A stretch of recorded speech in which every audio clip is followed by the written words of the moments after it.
Fala aí, minha gente, muito bom dia. Rapidamente aqui uma rapidinha, por assim dizer.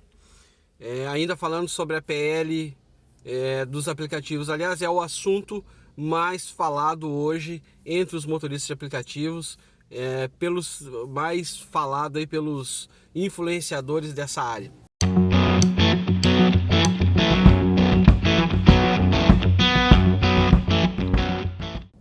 Ontem a gente teve aí, né, recentemente, anteontem, o presidente da República apresentou, então, entregou lá o documento, a PL, o projeto de lei, que visa aí a regulamentação da nossa atividade, ok? Como eu disse no vídeo anterior, e eu vou deixar o card aqui em cima caso você não tenha assistido, não acredito que seja algo que vai entrar em vigor tão imediatamente. Não acredito que seja para esse ano.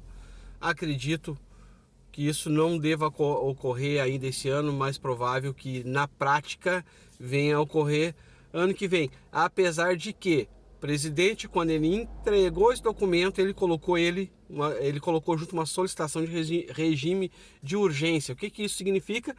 Que ele deseja que o Congresso analise e aprove em 45 dias. É claro que o governo tem pressa.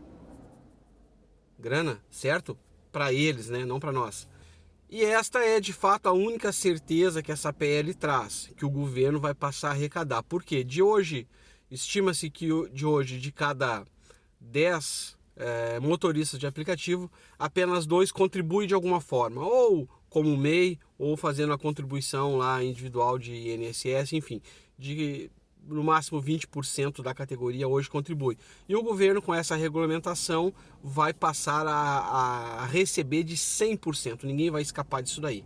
Mas como eu disse, assim, é um assunto muito falado, muita gente falando, e como eu falei no outro vídeo, tem muita gente falando, desinformando, muita gente falando sem ter convicção, sem ter a certeza, sem verificar a fonte na origem. Quando eu gravei o primeiro vídeo, nós não tínhamos nada além de suposições. Agora nós temos um documento onde está escrito qual é a real intenção do governo. Algumas coisas se mantêm conforme o previsto, conforme o já comentado, já esperado, mas acontece que existem algumas armadilhas aí, coisas que nós pensávamos e passa-se a perceber agora, a constatação que se faz a partir do documento escrito, que ele é indiscutível, está lá. A gente percebe que existem algumas armadilhas ali, algumas pegadinhas, aquele jogo de palavra que te faz entender algo que na verdade não é exatamente aquilo que tu entendeu. É muito pior. Pois muito bem, ontem olhando aqui, olhando ali, assistindo algumas pessoas falar, ouvindo algumas pessoas falar, existem influenciadores sérios, tá? E eu procuro me orientar, trocar uma ideia com esse pessoal, assistir o conteúdo deles. Infelizmente, eu ainda percebi ontem um influenciador que eu levo muito a sério. Eu acredito que ele não está bem informado a respeito do que ele está falando. Ao contrário de um colega nosso, o Fernando, lá de Florianópolis, que ele trouxe o documento. Ele buscou o documento na origem, ele mostra na tela o documento, o que está escrito lá. Passo a confiar mais naquilo que o Fernando trouxe ontem no vídeo que ele postou. E ele menciona lá pelo menos 3 pontos ali, 3 pegadinhas ali, 3 armadilhas que existem nesse contexto ali, nesse texto que o presidente apresentou. E eu quero falar só sobre uma delas. Recomendo que você olhe o vídeo dele lá. Ele traz muito mais detalhado e ele mostra o documento. Ficou bastante interessante o conteúdo dele.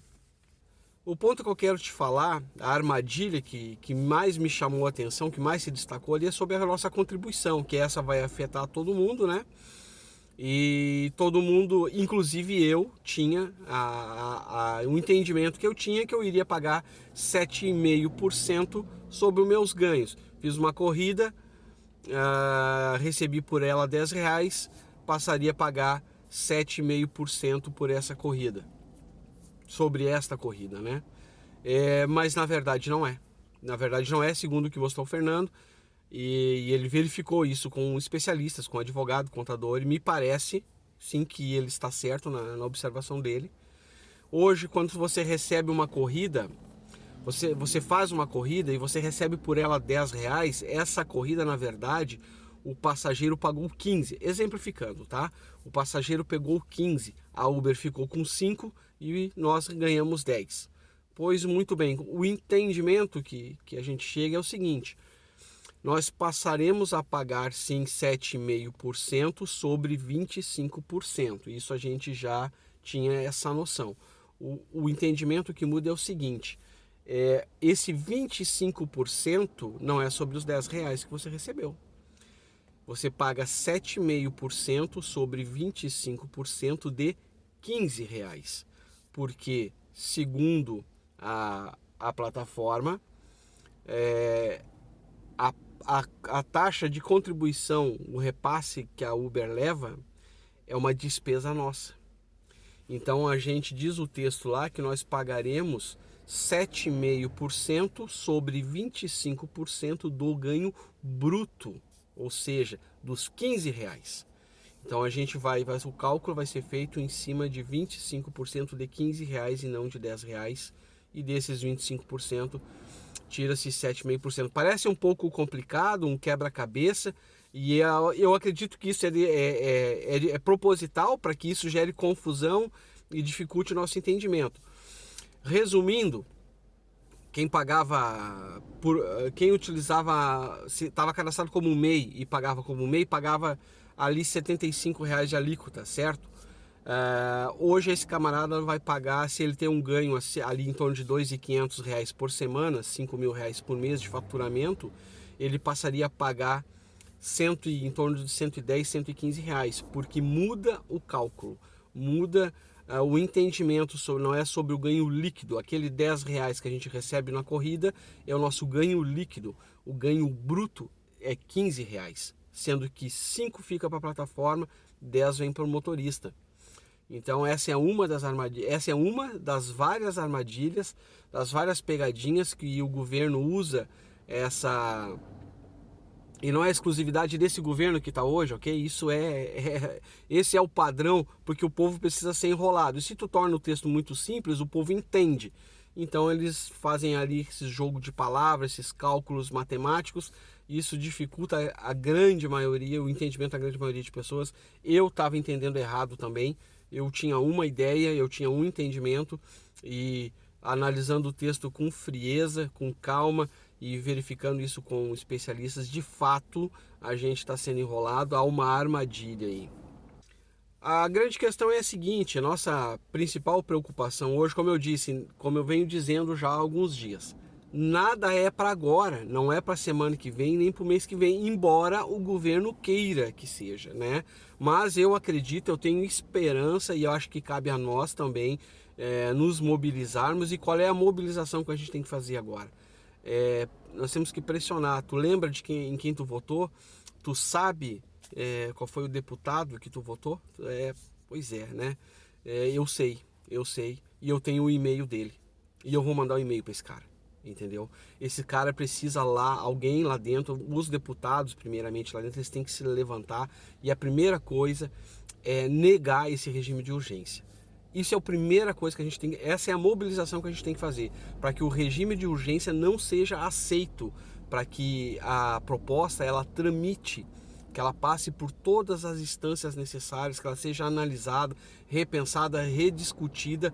Ela não pode simplesmente chegar, entregar, largar um papel em cima da mesa e ela ser aceita como ela está, sem ser discutida. Então a nossa mobilização nesse momento é para que o regime de urgência ele não seja aceito e que ele passe adiante, passe pelas instâncias necessárias, pelas avaliações, pelas comissões, e que sim, com o tempo ela venha a sofrer as modificações necessárias, que seja de uma forma justa para nós também. Ok, gente? É isso aí. Um abraço. Não pedi lá no início, vou pedir agora o teu apoio.